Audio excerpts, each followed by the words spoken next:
قلعہ جالور کے راجہ کی کون سی مغرورانہ بات علاؤالدین خلجی کو بری لگی کہ پھر اس نے ہر صورت میں قلعہ جالور کو فتح کرنے کا فیصلہ کر لیا، اور پھر اس نے کیسے اپنی ایک باندی گل بہشت کی کمانداری میں قلعہ جالور کو فتح کرنے کے لیے روانہ کیا۔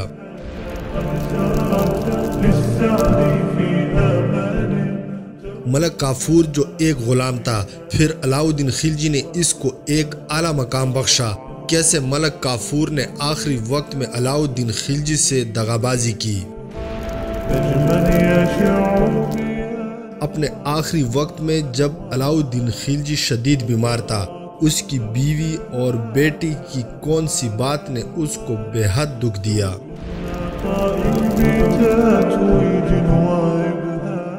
ان تمام واقعات کی تفصیل اس ویڈیو میں پیش کی جا رہی ہے۔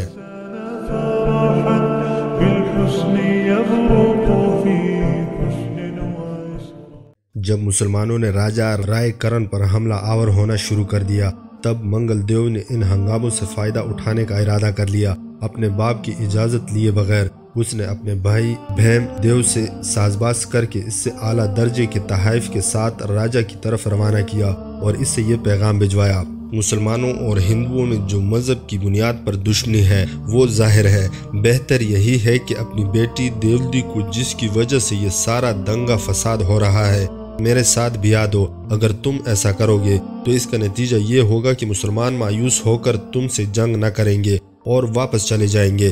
اس طرح مسلمانوں کے حملوں سے تمہاری جان چھوٹ جائے گی۔ رائے کرن نے منگل دیو کی اس تجویز سے اتفاق کر لیا، لہٰذا بھیم دیو نے اس سلسلے میں اس سے رابطہ قائم کیا تو اس نے قبول کر لیا کہ وہ اپنی بیٹی کو بھیم دیو کے ساتھ روانہ کر دے گا تاکہ اسے منگل دیو کے ساتھ بیاہ دیا جائے۔ مورخین لکھتے ہیں کہ دیولدی اتنی خوبصورت تھی کہ اگر اس کی شادی منگل دیو سے ہوتی تو یوں لگتا جیسے کسی پری کو بدصورت دیو کے ساتھ بیاہ دینے کی حامی بھر لی ہو۔ اللہ خان کو جب ان حالات کا علم ہوا تو وہ بڑا فکر مند ہوا۔ وہ تو ہر صورت میں دیولدی کو دہلی علاؤالدین خلجی کے پاس بھجوانا چاہتا تھا، لہٰذا اپنے سالاروں سے مشورہ کرنے کے بعد اس نے اپنی پوری طاقت اور قوت کے ساتھ رائے کرن پر حملہ آور ہونا شروع کر دیا۔ اللہ خان اور اس کے لشکروں کے حملے ایسے زوردار اور جان لیوا تھے کہ رائے کرن ان کا مقابلہ نہ کر سکا، جس کے نتیجے میں رائے کرن کو بدترین شکست ہوئی اور وہ جنگ کے میدان سے راجہ رام دیو کے شہر دیوگڑھ کی طرف بھاگا۔ اب صورتحال یہ پیدا ہو گئی تھی کہ راجہ رام دیو کے بیٹے منگل دیو نے اپنے بھائی بھیم دیو کو جن حفاظتی دستوں کے ساتھ دیولدی کو لانے کے لیے بھیجا تھا، انہی دستوں کے ساتھ اور اپنی بیٹی کے ہمراہ رائے کرن بھی دیوگڑھ کی طرف بھاگ نکلا۔ اللہ خان نے رائے کرن کے مرکزی شہر کا تمام مال و اسباب اپنے قبضے میں کر لیا۔ انگنت ہاتھی اس کے ہاتھ آئے۔ اس کے بعد اس نے رائے کرن کا تعاقب شروع کر دیا۔ اللہ خان جنگلوں کوہستانوں کو عبور کرتا ہوا برق کی سی تیزی سے رائے کرن کا پیچھا کرتا رہا اور یہاں تک کہ وہ راجہ رام دیو کے مرکزی شہر دیوگڑھ کے نواح میں جا پہنچا، لیکن اس تعاقب کے دوران نہ اسے راجہ رائے کرن اور نہ ہی اس کی بیٹی دیولدی ہاتھ آئی۔ اللہ خان نے اپنے لشکر کے ساتھ دیوگڑھ کے نواح میں پڑاؤ کر لیا اور اس کے لشکری ادھر ادھر پھیل گئے۔ اللہ خان کی خوش قسمتی کے تعاقب کرنے کے باوجود جب رائے کرن اور دیولدی نہ ملی تو بڑا مایوس اور افسردہ تھا۔ اس بنا پر وہ سوچ رہا تھا کہ اس سلسلے میں علاؤالدین خلجی کو کیا جواب دے گا، لیکن شاید قدرت اس کی مدد پر آمادہ تھی، اس لیے کہ اس کے جو لشکری اپنے پڑاؤ کے اطراف میں پھیلے ہوئے تھے، انہوں نے دیکھا ایک لشکر دیوگڑھ کی طرف جانے والی شاہراہ پر نمودار ہوا تھا۔ انہوں نے سمجھا کہ یہ لشکر رام دیو کے لشکر کا ایک حصہ ہے اور یہ مسلمانوں پر حملہ آور ہونے کے لیے آ رہا ہے۔ چنانچہ ادھر ادھر بکھرے ہوئے تمام لشکری یکجا ہو کر ان کا مقابلہ کرنے کے لیے تیار ہو گئے۔ دراصل یہ راجہ رام دیو کا لشکر نہیں تھا اور نہ ہی وہ مسلمانوں پر حملہ آور ہونے کے لیے آ رہے تھے، بلکہ یہ وہ لشکر تھا جس کی حفاظت میں راجہ رائے کرن اور اس کی بیٹی دیولدی دیوگڑھ کی طرف جا رہے تھے۔ انہیں دیکھتے ہی مسلمان لشکروں نے ان پر حملہ کر دیا۔ دونوں لشکروں کے درمیان گھمسان کا رن پڑا۔ مسلمان لشکروں نے ایسی تیز تیر اندازی ان پر کی کہ وہ تیر اندازی کی نہ لاتے ہوئے بھاگ کھڑے ہوئے۔ اس دوران کہتے ہیں ایک تیر اس گھوڑے کو لگا جس پر دیولدی بیٹھی ہوئی تھی۔ اس تیر کے لگنے سے گھوڑا بیکار ہو کر زمین پر گر گیا۔ جس کی وجہ سے دیولی بھی زمین پر گر گئی۔ کچھ مسلمان لشکروں نے آگے بڑھ کر دیولی کے علاوہ جو دوسرے قیدی تھے انہیں گھیر لیا، ساتھ ہی وہ دیولی کو بھی تلاش کرنے لگے۔ دیولی کے ساتھ اس کی ایک داسی بھی تھی۔ اس نے جب دیکھا کہ یہ مسلمان ہیں اور دیولی کی تلاش میں ہیں، تب وہ زور زور سے چلانے لگی اور مسلمان لشکروں کو اشارہ کر کے وہ دیولی کی نشاندہی کرنے لگی۔ چنانچہ اس داسی کے اشارے پر مسلمان لشکری دیولی کی طرف متوجہ ہوئے اور اسے نہایت عزت و احترام سے اللہ خان کے پاس لے گئے۔ اللہ خان دیولی کو حاصل کر کے انتہا درجے خوش ہوا۔ جنگ اس نے ترک کر دی، اس لیے کہ دونوں راجاؤں کو وہ زیر تو کر چکا تھا۔ دیولی کو لے کر فوراً اپنے لشکر کے ہمراہ مال غنیمت کا سارا سامان سمیٹتا ہوا گجرات کی طرف روانہ ہو گیا۔ گجرات پہنچ کر اللہ خان نے دیولی کو پالکی میں بٹھا کر دہلی کی طرف روانہ کر دیا۔ دیولی جب دہلی پہنچی تب اس کی ماں کنول دیوی اس سے دیکھ کر بے انتہا خوش اور مطمئن ہوئی، اور کنول دیوی اور علاؤالدین خلجی کے باہمی مشورے سے دیولی کو علاؤالدین خلجی نے اپنے بیٹے خضر خان کے ساتھ بیاہ دیا تھا۔ دوسری طرف ملک کافور اللہ خان کے گجرات کی طرف واپس جانے کے بعد دیوگڑھ کے راجہ رام دیو کی طرف متوجہ ہوا، اس لیے کہ راجہ رائے کرن کو اللہ خان خود ہی زیر کر چکا تھا۔ ملک کافور نے جب آگے بڑھ کر دیوگڑھ کا محاصرہ کیا تو دیوگڑھ کا راجہ رام دیو بڑا پریشان ہوا۔ اس سے یہ تو خبر ہو چکی تھی کہ اللہ خان راجہ رائے کرن کو شکست دے چکا ہے اور یہ کہ رائے کرن کی بیٹی بھی دہلی پہنچ چکی ہے، لہٰذا ارد گرد سے اس سے کہیں بھی مدد ملنے کی کوئی امید نہ تھی۔ چنانچہ اپنے سارے عزیز و قارب اور سالاروں کے ساتھ وہ ملک کافور کی خدمت میں حاضر ہوا۔ جو خراج اس نے نہ دیے تھے اس رقم کی بھی ادائیگی کی، ساتھ ہی بے شمار تحفے تحائف بھی پیش کیے۔ اس طرح جب دیوگڑھ فتح ہو گیا تو دیوگڑھ میں رام دیو کے بیٹے منگل دیو کو چھوڑا گیا، جبکہ رام دیو کو ملک کافور اپنے ساتھ دہلی لے گیا تھا۔ رام دیو جب دہلی میں علاؤالدین خلجی کے پاس پہنچا تو علاؤالدین نے اس کی بڑی عزت افزائی کی، کیونکہ اسے معلوم تھا کہ رام دیو کے خزانے ہی کی وجہ سے اسے تخت و تاج کا مالک بننا نصیب ہوا تھا۔ رام دیو پر علاؤالدین خلجی نے مزید یہ مہربانی کی کہ اسے عزت و احترام کے ساتھ واپس دیوگڑھ روانہ کر دیا اور اسے اپنے علاقوں کی حکمرانی پر بحال کر دیا تھا۔ جن دنوں گجرات کا حاکم اللہ خان دیولی کو حاصل کرنے اور ملک کافور دیوگڑھ پر حملہ آور ہونے میں مصروف تھا، انہی دنوں علاؤالدین خلجی خود ایک لشکر لے کر دہلی سے نکلا اور سوانہ نام کے قلعے پر حملہ آور ہونے کا ارادہ کیا۔ یہ قلعہ دہلی کے جنوب میں واقع تھا اور ناقابل تسخیر خیال کیا جاتا تھا، اس لیے کہ اس کی فصیل بڑی مضبوط اور مستحکم تھی اور اس کے اندر مال و دولت کے انبار بھی تھے۔ سوانہ پہنچ کر علاؤالدین نے چاروں طرف سے قلعے کو گھیر لیا اور اہل قلعہ کی زندگی اس نے اجیرن کر دی۔ بڑی تیزی اور بڑی شدت کے ساتھ اس نے حملے شروع کر دیے تھے۔ باہر سے نہ کوئی سوانہ والوں کے لیے مدد پہنچتی، نہ قلعے کے اندر سے کسی کو نکلنے دیتا، نہ ضرورت کی کوئی شے اندر جانے دیتا۔ یہ صورتحال دیکھ کر سوانہ کا راجہ سنیل دیو بڑا پریشان اور فکر مند ہوا۔ جب اس نے اندازہ لگا لیا کہ علاؤالدین کے حملوں میں دن بدن شدت پیدا ہوتی جا رہی ہے اور فرما برداری اختیار کرنے کے سوا نجات کی کوئی راہ دکھائی نہیں دیتی، تو اس نے ایک عجیب و غریب طریقہ اختیار کیا۔ اس نے اپنا سونے کا ایک بت بنا لیا، اس کے گلے میں ایک سنہری رسی ڈال کر یہ بت اس نے علاؤالدین کے پاس بھیج دیا۔ اس سے اس کی مراد اپنی عاجزی کا اظہار تھا۔ اس بت کے ساتھ سنیل دیو نے 100 ہاتھی اور دوسری بہت سی نادر اور گراں قدر اشیاء بھی روانہ کی تھی۔ ساتھ ہی اس نے اپنی غلطی کی معافی بھی مانگی، متی اور فرما بردار رہنا قبول کیا۔ علاؤالدین خلجی نے خوش مزاجی کے طور پر اس بت کو تو قبول کر لیا اور راجہ کو کہلا بھیجا کہ جب تک تم خود حاضر نہ ہوئے کوئی بات مانی نہ جائے گی۔ سنیل دیو یہ جواب سن کر مجبوراً قلعے سے باہر نکلا اور علاؤالدین کی خدمت میں حاضر ہوا۔ اس طرح قلعے پر علاؤالدین کا قبضہ ہو گیا۔ کہتے ہیں قلعے کی تمام اشیاء یہاں تک کہ سوئیاں اور چاقو تک ضبط کر لیے گئے۔ اس ضبط شدہ سامان میں سے جو اشیاء قیمتی تھی انہیں سلطنت کے لیے رکھ لیا گیا، باقی اشیاء کو علاؤالدین نے اپنے لشکر میں تقسیم کر دیا تھا۔ سوانہ کے علاقے کو علاؤالدین نے اپنے امراء اور سالاروں میں جاگیر کے طور پر تقسیم کر دیا، تاہم خالی قلعے کا انتظام سنیل دیو کے ذمہ رہنے دیا گیا۔ انہی دنوں ایک عجیب و غریب واقعہ بھی دہلی میں پیش آیا۔ کہتے ہیں ان دنوں جالور کے راجہ کانیر دیو نے اس دہلی میں قیام کیا ہوا تھا۔ ایک روز جالور کا راجہ کانیر دیو علاؤ الدین سے ملنے کے لیے اس کی خدمت میں حاضر ہوا۔ ملاقات کے دوران گفتگو کرتے ہوئے بادشاہ نے کانیر دیو کو مخاطب کر کے کہا، اب ہندوستان میں کسی راجہ میں اتنی ہمت اور جرت نہیں رہی کہ وہ میرے لشکر کے ساتھ جنگ کر سکے۔ اس موقع پر کانیر دیو علاؤ الدین خلجی کا یہ جملہ سن کر کہنے لگا، اگر میں آپ سے مقابلہ کروں اور فتح حاصل نہ کروں تو پھر میں زندہ رہنا پسند نہ کروں گا۔ علاؤ الدین کو راجہ کانیر دیو کی یہ بات بہت بری لگی۔ اس وقت تو وہ خاموش رہا اور راجہ سے کچھ نہ کہا، تاہم یہ بات اس نے اپنے دل میں بٹھا لی تھی کہ کانیر دیو کا قلعہ جالور فتح ضرور کرے گا۔ اس کے بعد علاؤ الدین خلجی نے بڑی عزت کے ساتھ جالور کے راجہ کو رخصت کر کے اپنے قلعے جالور کی طرف جانے کی اجازت دے دی، ساتھ ہی اسے 2-3 ماہ کی مہلت بھی دی تاکہ جو جملہ اس نے کہا ہے اس کی روشنی میں واپس جا کر اپنے علاقے اور قلعے میں جا کر جنگی تیاری کرے۔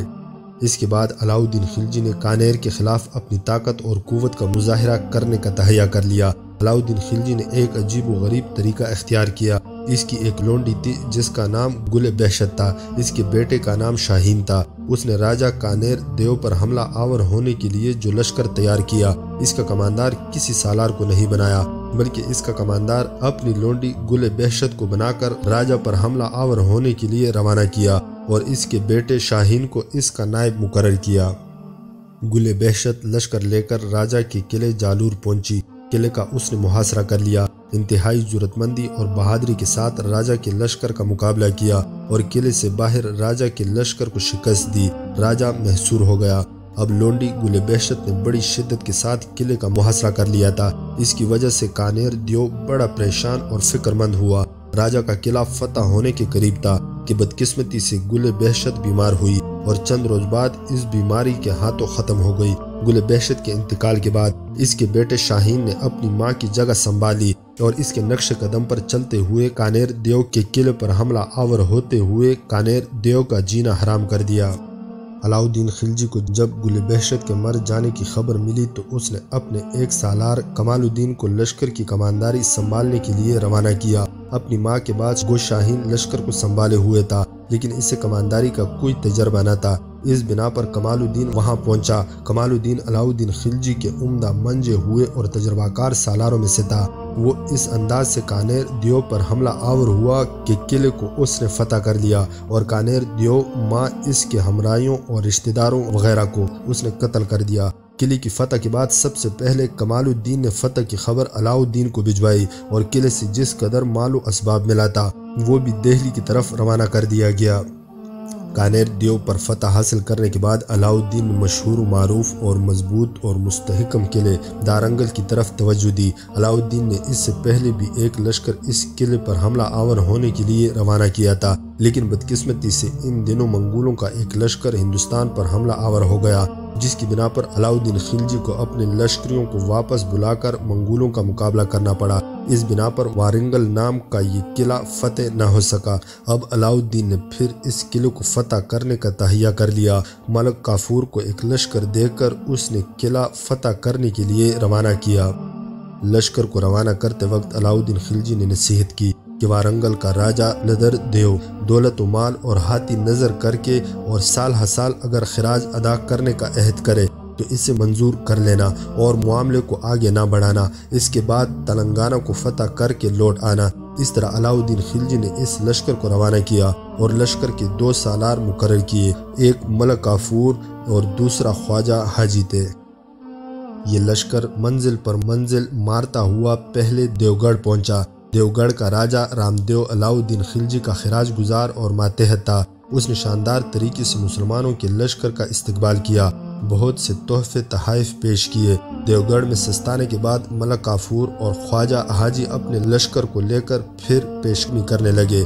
کچھ دور تک راجہ رام دیو اس کا بیٹا اور عمائدین بھی اس کے ساتھ گئے۔ ساتھ ہی راجہ رام دیو نے مسلمانوں کے لشکر کو سہولتیں پہنچانے کے لیے اپنے مملکت کے پنساریوں اور دیگر تاجروں کو ہدایت کر دی کہ وہ ضرورت کی تمام اشیاء کم نرخوں پر مسلمانوں کے لشکر کے ہاتھ فروخت کریں۔ یہاں تک کہ ملک کافور اور خواجہ حاجی اپنے لشکر کے ساتھ پیش قدمی کرتے ہوئے تلنگانہ کے سرحدی علاقے کے اندر پہنچے۔